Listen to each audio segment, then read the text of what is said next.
আপনি কি সেই ব্যক্তি যিনি ভাবেন একদিন আমি সব ঠিকঠাক করে নেব, আগামীকাল থেকেই সকালে উঠে দৌড়বো, পরের মাস থেকে নতুন কিছু শিখব, একটা ভালো কাজ শুরু করব, পরের বার নিশ্চিতভাবে পরীক্ষা ভালোই দেব? কিন্তু একদিন কখনোই আসে না, আর এই অপেক্ষা, এই আগামীকাল আপনার জীবনের সবচেয়ে বড় প্রতারক।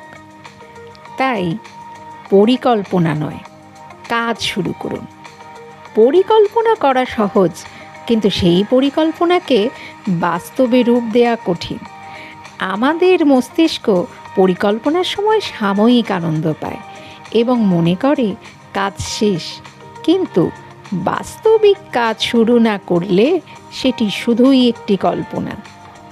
সব কিছু ঠিকঠাক হলে শুরু করব, এই ধারণা ভয়ানক, কারণ জীবন কখনোই নিখুঁত হবে না। এই অপেক্ষার মানে হলো আপনি ভয় পাচ্ছেন। বড় কিছু করার জন্য ছোট শুরু করাটা জরুরি। আপনি যদি দিনে মাত্র 10 মিনিটও কিছু করেন, তাও অগ্রগতির প্রথম ধাপ। আপনার ভুল থেকেই শিখতে হবে। ব্যর্থ না হলে সফলতাও আসবে না। ব্যর্থতা আপনার জীবনেরই অংশ। জীবন আপনাকে কখনোই পরে বা কাল বলে অপেক্ষা করবে না। সময় তার মতো এগিয়ে যাবে। আপনি হয় আজ শুরু করবেন, নয়তো পিছিয়ে পড়বেন। তাই আজ থেকেই ছোট ছোট কিছু করুন। যদি পড়াশোনা হয় 1 পৃষ্ঠা পড়ুন। যদি ফিটনেস হয় 5 মিনিট ব্যায়াম করুন। যদি নতুন কোনো স্কিল শিখতে চান, ইউটিউবে একটা ভিডিও দেখুন।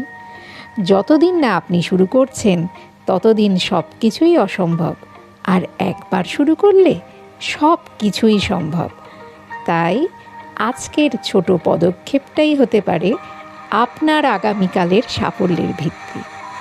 তাই আগামীকাল নয়, আজ শুরু করুন, কারণ জীবন অপেক্ষা করবে না।